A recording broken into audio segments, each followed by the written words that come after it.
I believe Aang can save the world.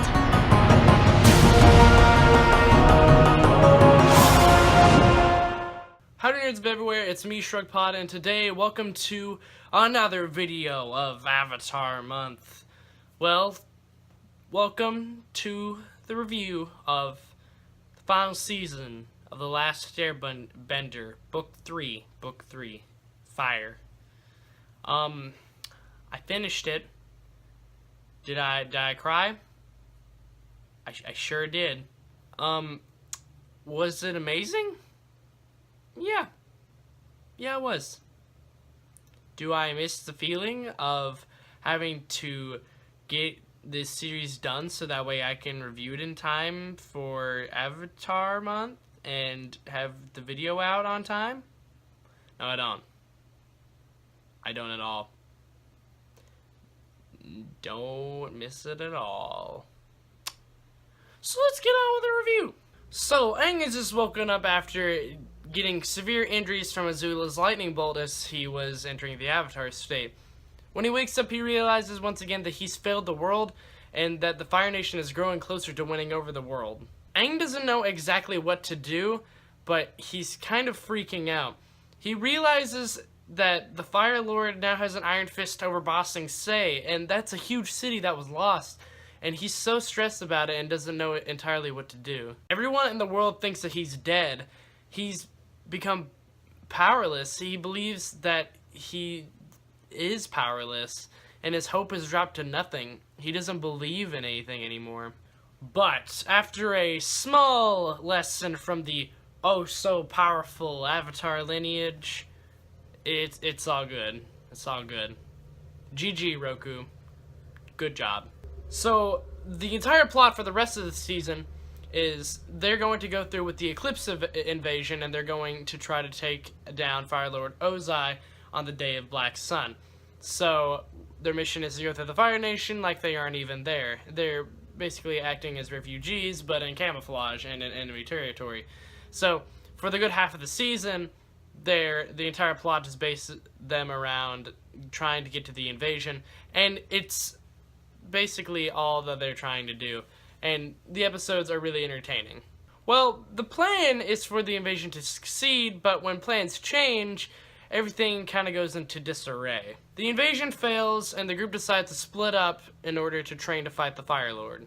What's even more weird is that Zuko joins the team to teach Aang firebending. The scene that Zuko joins the team is a beautiful, awkward mess, and I love it. It's perfect. The shift in plot this season is relatable to the past two seasons, as before the invasion, it kind of had the pacing of the first season, where every episode was different, and they would go from place to place, and there would be a different story in every single episode, and you could just pick up on that.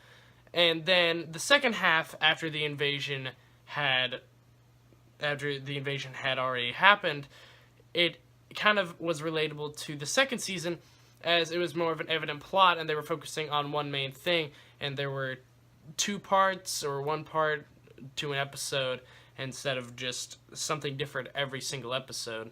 The pacing was amazing, and honestly, this was the best season for the story. So, something that I thought was weird and that never happened is that there were no new characters this season, like at all.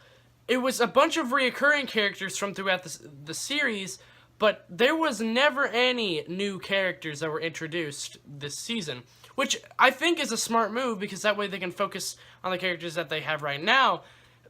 But there was no one new. The only thing that was close to new is that we got to see Lord Ozai's face, and that was the closest thing that could be said about this.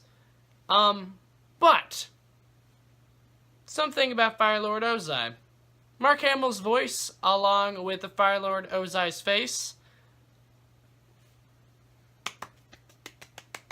Perfect. Good job, guys. Good job. You did good. Even though there weren't any new characters, the characters that were recurring were perfected this season. Katara finally gained some closure on her mother's death. Sokka finally became a true warrior and realized his strength. Toph finally realized her limits and got her perfect strength. Zuko finally found out where his destiny resides. Aang finally figured out how not to kill, but still carry out his Avatar duties to keep peace. I can say with much confidence that this season has the best animation in the entire series. Especially the final 4 episodes. Those were absolutely amazing. Now, JM Animation did 11 out of the 21 episodes, because there are 21 episodes this season, with a few being Sokka's Master, the Western Air Temple, and parts 1, 3, and 4 of Sozin's Comment. They are all super great, and JM did a top-notch job this season. So, this is something that was really surprising to me, and I kind of noticed it while watching it, but I didn't really have it confirmed until I was doing research for this episode. But DR Movie didn't do any episodes this season. I don't know exactly what happened, but they were not included at all this season.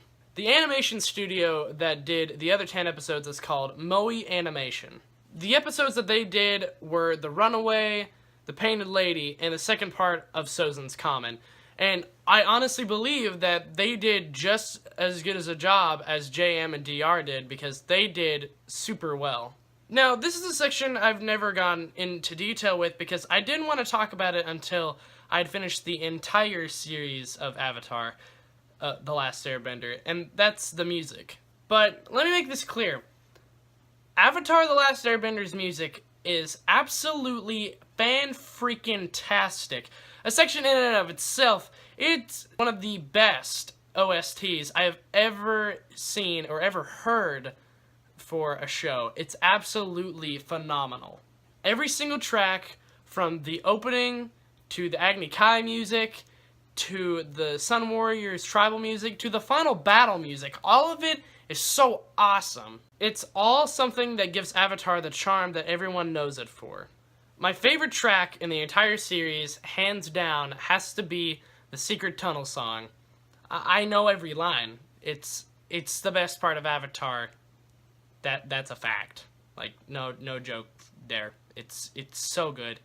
Super duper good. And if you watched the last video for Avatar Month, hint hint, then you would know that it was in there. The music ranges from huge orchestral instruments that make everything very heavy and action-packed, while there are some soft instruments that make everything smooth and lighthearted, like the violin. Music makes the tone for the entire series very well, and for an example of an episode that does this perfectly is The Puppet Master. The rest of the series is no exception to the musical tones, but The Puppet Master, I feel like, has every single tone hit right on the mark with the music. The music, without a doubt, is one of the greatest parts of the show as a whole. Oh, how I wish this didn't have to end, but it has to. Every single good thing has to come to an end, and Avatar is no exception.